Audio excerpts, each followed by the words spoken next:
नमस्कार दोस्तों। तो आज हम शनिदेव की कथा प्रारंभ करने वाले हैं। सर्वप्रथम श्री सरस्वती को सुमिरन करके गणपति जी को नमस्कार करके अपने गुरुदेव के चरणों में माथा नवाकर मैं श्री शनिदेव जी की कथा प्रारंभ करती हूँ। यह शनिदेव जी की कथा मनवांछित कार्यों को सफल बनाने वाले तथा जिनको सकल नर नारी और 33 कोटि देवता योगीश्वर मुनीश्वर ध्याते हैं, वही देव मेरी त्रुटियों को क्षमा करें और मुझे अपनी शरण में ले ले। एक समय में स्वर्गलोक में सबसे बड़ा कौन है, इस बात पर विवाद हो गया और इस बात को जानने के लिए इतना बड़ा कि परस्पर भयंकर युद्ध की स्थिति बन गई। निर्णय के लिए सभी देवता देवराज इंद्र के पास पहुँचे और बोले कि हे देवराज, आपको निर्णय करना होगा कि हम में से सबसे बड़ा कौन है। देवताओं का प्रश्न सुनकर देवराज इंद्र उलझन में पड़ गए। इंद्र बोले, मैं इस प्रश्न का उत्तर देने में असमर्थ हूँ। हम सभी पृथ्वी लोक में उज्जैनी नगरी में राजा विक्रमादित्य के पास चलते हैं। देवराज इंद्र सहित सभी ग्रह उज्जैनी नगरी में पहुँचे। महल में पहुंचकर जब देवताओं ने उनसे प्रश्न पूछा तो राजा विक्रमादित्य भी कुछ देर के लिए प्रसन्न हो उठे, क्योंकि सभी देवता अपनी अपनी शक्तियों के कारण महान थे। किसी को छोटा या बड़ा कह देने से उनके क्रोध के प्रकोप से भयंकर हानि पहुंच सकती थी।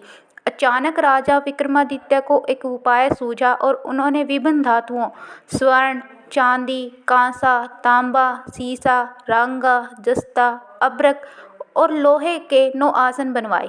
धातुओं के गुणों के अनुसार सभी आसनों को एक दूसरे के पीछे रखवाकर उन्होंने देवताओं को अपने अपने सिंहासन पर बैठने को कहा। देवताओं के बैठने के बाद राजा विक्रमादित्य ने कहा, आपका निर्णय तो स्वयं हो गया है। जो सबसे पहले सिंहासन पर विराजमान है वही सबसे बड़ा है। राजा विक्रमादित्य के निर्णय को सुनकर शनिदेव सबसे पीछे आसन पर बैठने के कारण अपने को छोटा जानकर क्रोधित होकर कहा, राजा विक्रमादित्य, तुमने मुझे सबसे पीछे बैठाकर मेरा अपमान किया है। तुम मेरी शक्तियों से परिचित नहीं हो। मैं तुम्हारा सर्वनाश कर दूंगा। शनि ने कहा, सूर्य एक राशि पर 1 महीने, चंद्रमा 2.25 महीने 2.25 दिन, मंगल 1.5 महीने, बुध और शुक्र 1 महीने, बृहस्पति 13 दिन रहते हैं, लेकिन मैं किसी राशि पर 7.5 वर्ष तक रहता हूँ। बड़े बड़े देवताओं को मैंने अपने प्रकोप से पीड़ित किया है। राम को 7.5 के कारण ही वन में जाकर रहना पड़ा। रावण को 7.5 के कारण युद्ध में मृत्यु का शिकार बनना पड़ा। राजा, अब तू भी मेरे प्रकोप से नहीं बच सकेगा। इसके बाद अन्य ग्रहों के देवता तो प्रसन्नता के साथ चले गए, परंतु शनिदेव बड़े क्रोध के साथ वहां से विदा हुए। राजा विक्रमादित्य पहले की तरह ही न्याय करते रहे। उनके राज्य में सभी स्त्री पुरुष बहुत आनंद के साथ जीवन यापन करते रहे थे। कुछ दिन बाद ही बीत गए। उधर शनिदेव अपने अपमान को भूल नहीं सके। विक्रमादित्य से बदला लेने के लिए एक दिन शनिदेव ने घोड़े के व्यापारी का रूप धारण किया। बहुत से घोड़ों के साथ उज्जैनी नगरी पहुँचे। राजा विक्रमादित्य ने के राज्य में किसी घोड़े के व्यापारी के आने का समाचार सुना तो अपने अश्वपाल को कुछ घोड़े खरीदने के लिए भेजा। घोड़े बहुत कीमती थे। अश्वपाल ने जब वापस आकर इस संबंध में राजा को बताया तो राजा विक्रमादित्य स्वयं आकर एक सुंदर और शक्तिशाली घोड़े को पसंद किया। घोड़े की चाल देखने के लिए राजा उस घोड़े पर सवार हुए तो वह घोड़ा बिजली की तरह तेज दौड़ने लगा। तेजी से दौड़ता हुआ घोड़ा राजा को दूर एक जंगल में ले गया और फिर राजा को वहां गिराकर जंगल में कहीं गायब हो गया।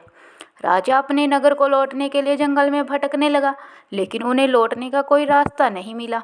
राजा को भूख प्यास लग गई। बहुत घूमने पर उसे एक चरवाहा मिला। राजा ने उससे पानी मांगा, परंतु पानी पीकर राजा ने उस चरवाहे को अपनी अंगूठी दे दी। फिर उससे रास्ता पूछकर वह जंगल से निकलकर पास के नगर में पहुंचा। राजा ने एक सेठ की दुकान पर बैठकर कुछ देर आराम किया। उस सेठ ने राजा से बातचीत की तो राजा ने उसे बताया कि मैं उज्जैनी नगरी से आया हूँ। राजा के कुछ देर दुकान पर बैठने से सेठ जी की बहुत बिक्री हुई। सेठ ने राजा को बहुत भाग्यवान समझा और खुशी होकर उसे अपने घर भोजन के लिए ले गया। सेठ के घर में सोने का एक हार खूंटी पर लटका हुआ था। राजा को उस कमरे में छोड़कर सेठ कुछ देर के लिए बाहर चला गया। तभी एक आश्चर्यजनक घटना घटी। राजा के देखते देखते सोने का हार खूंटी से गायब हो गया। सेठ ने कमरे में लौटकर देखा तो हार गायब मिला, तो उसने राजा को चोरी के इल्जाम में दूसरे राजा के पास पेश कर दिया। सेठ ने अपनी नौकरों से कहा कि इस परदेशी को रस्सियों से बांधकर नगर के राजा के पास ले चलो। राजा ने विक्रमादित्य से हार के बारे में पूछा तो उसने बताया कि मेरे देखते ही देखते खूंटी से अचानक हार गायब हो गया। मुझे नहीं पता कि वह कैसे चला गया, लेकिन उस राज्य के राजा ने विक्रमादित्य के हाथ पांव कटवाने का आदेश दे दिया। राजा विक्रमादित्य के हाथ पांव काटकर उसे नगर की सड़क पर छोड़ दिया गया। कुछ दिन बाद एक तेली उसे उठाकर अपने घर ले गया। ओम शनि शनिश्चराय नमः। तो कुछ दिन बाद एक तेली उसे उठाकर अपने घर ले गया और उससे अपने कोल्हू पर बैठा दिया। राजा आवाज़ देकर बैलों को हाँकता रहा और इस तरह तेली का बैल चलता रहा और राजा को भोजन मिलता रहा। शनि के प्रकोप की 7.5 पूरी होने पर वर्षा ऋतु प्रारंभ हुई।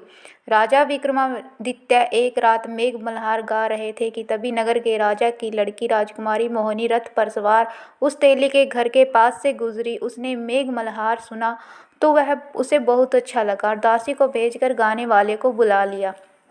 दासी ने लौटकर राजकुमारी को अपंग राजा के बारे में सब कुछ बता दिया। राजकुमारी उस मेघ मल्हार से बहुत मोहित हुई, अतः उसने सब कुछ जानकर अपंग राजा से विवाह करने का निश्चय कर लिया। राजकुमारी ने अपने माता पिता से जब यह बात कही तो वे हैरान रह गए। रानी ने मोहिनी को समझाया कि बेटी, तेरे भाग्य में तो किसी राज्य की रानी होना लिखा है, फिर तू इस अपंग से विवाह क्यों करना चाहती है। राजकुमारी ने अपनी जिद नहीं छोड़ी और अपनी जिद को पूरी कराने के लिए उसने भोजन करना छोड़ दिया और प्राण त्याग देने की निश्चय कर लिया। आखिरकार राजा और रानी विवश होकर अपंग विक्रमादित्य से अपनी बेटी का विवाह करवा देते हैं। विवाह के बाद राजा विक्रमादित्य राजकुमारी तेली के घर में रहने लगा। उसी रात स्वप्न में शनिदेव ने कहा कि राजा, तुमने मेरा प्रकोप देख लिया, मैंने तुम्हें अपने अपमान का दंड दिया है। राजा ने शनिदेव से क्षमा करने को कहा और प्रार्थना की, हे शनिदेव, आपने जितना दुख मुझे दिया है अन्य किसी को ना देना। शनिदेव ने कुछ सोचकर कहा कि राजा, मैं तुम्हारी प्रार्थना स्वीकार करता हूँ। जो कोई स्त्री या पुरुष मेरी पूजा करेगा, शनिवार को व्रत करेगा, मेरी व्रत कथा सुनेगा, उस पर मैं अपनी अनुपमा बनाए रखूंगा। प्रातःकाल राजा विक्रमादित्य की नींद खुली तो उसने हाथ पांव देखकर राजा की बहुत खुशी हुई। अपने मन ही मन शनिदेव को प्रणाम किया। राजकुमारी भी राजा के हाथ पांव सही सलामत देखकर आश्चर्यचकित हो गई। तब राजा विक्रमादित्य ने अपना परिचय देते हुए शनिदेव के प्रकोप की सारी कहानी सुनाई। सेठ को जब इस बात का पता चला तो वह दौड़ता हुआ तेली के घर पहुंचा और राजा के चरणों में गिरकर क्षमा मांगने लगा। राजा ने उसे क्षमा कर दिया क्योंकि यह सब तो शनिदेव के प्रकोप के कारण हुआ था। सेठ राजा को अपने घर ले गया और उसे भोजन करवाया। भोजन करते समय एक अचानक आश्चर्यचकित घटना फिर से घटी। सबके देखते देखते अचानक जो हार गायब हो गया था वह भी खूंटी पर वापस लटक गया।